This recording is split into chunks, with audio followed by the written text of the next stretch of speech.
Hello বন্ধু, সবাইকে বলছি দেখো, যারা শখের বশে মুরগি পালন করছো এই শীতের সময়টা কিন্তু খুবই ভাইটাল, ঠিক আছে?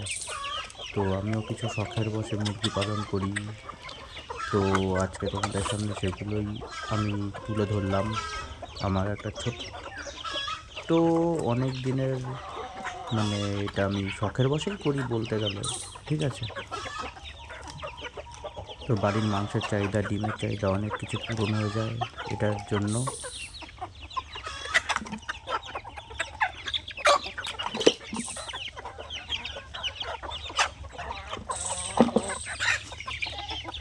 আমার কাছে কিছু বাইরেরও জাত আছে, যেটা হচ্ছে অ্যাসিল ফাইটার বলে, গলাচিলা কিছু দেশি আছে, ঠিক আছে?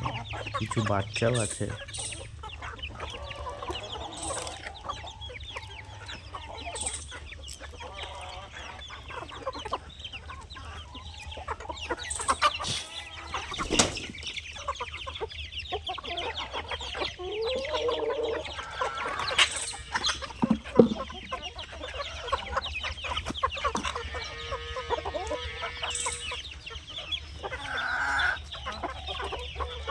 এটা কিন্তু একটা গলাচিলা, খুবই সুন্দর একটা দেশি মোরগ। তো এটার কথা পরে বলছি, দাঁড়াও। এ যা দুষ্টামি করে, সবাইকে মেরে বেড়ায়, ওই জন্য ওকে এখনো ছাড়া হয়নি সকাল থেকে। ও কিন্তু এখনো খাঁচার ভিতরেই আটকানো আছে, ঠিক আছে? প্রচুর দুষ্টামি করে। লেজটা দেখেছো? দারুণ সুন্দর হয়েছে, দারুণ কোয়ালিটি ওর। আর এই পাশের একটা মোরগ, এও দারুণ কোয়ালিটি। ওগুলো সব বাচ্চা।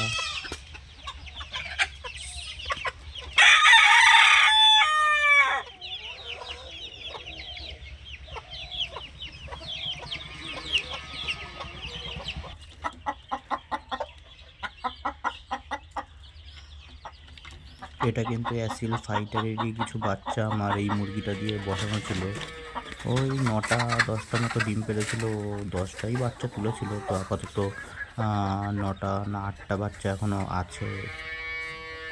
আর এগুলো সব ডিম পাড়ার জন্য উপরে উঠে বসে আছে। আর এই পাশে দেখো, ইনকিউবেটরের মধ্যে আমার দেশি মুরগিরই কিছু ডিম, ফাইটারের ডিম বসানো আছে। এখানে কিছু বাচ্চাও ফুটেছে, ঠিক আছে?